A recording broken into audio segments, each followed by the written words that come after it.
Simon Busuttil qed jibqa' jipprova jsib Ken fir-Russa li jiddeskrivi bħala whistleblower u la ma teletx il-qorti. Dan bilan li fost oħrajn ma twiġibx f'każi fejn hija akkużata b'mala fama u gideb. Mat-Times of Malta ir-Russa li għandha storja ta' stejjer inventati qalet li ġiet intimidata minn detectives Russi imqabda minn Maltin biex jintimidaw lill-familja. Simon Busuttil, kap tal-Oppożizzjoni, malaj ħareġ jikkummenta dwar dik li ħarabat il-karriera politika tiegħu. Qal li l-istorja hija allarmanti u tkompli tikkonferma għaliex il-whistleblower ħasset li kellha taħrab minn Malta wara l-elezzjoni. Simon Busuttil qal ukoll il-gvern jieqaf jintimida lill-whistleblower.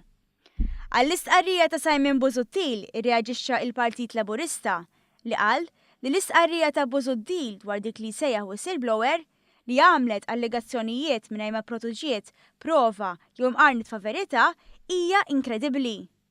Simon Busuttil qed jibqa' jemmen persuna li wara li għamlet dawk l-allegazzjonijiet fuq il-Prim Ministru u għaddejja kawżi dwar frodi qabdet u tilqet minn Malta, qal il-Partit Laburista.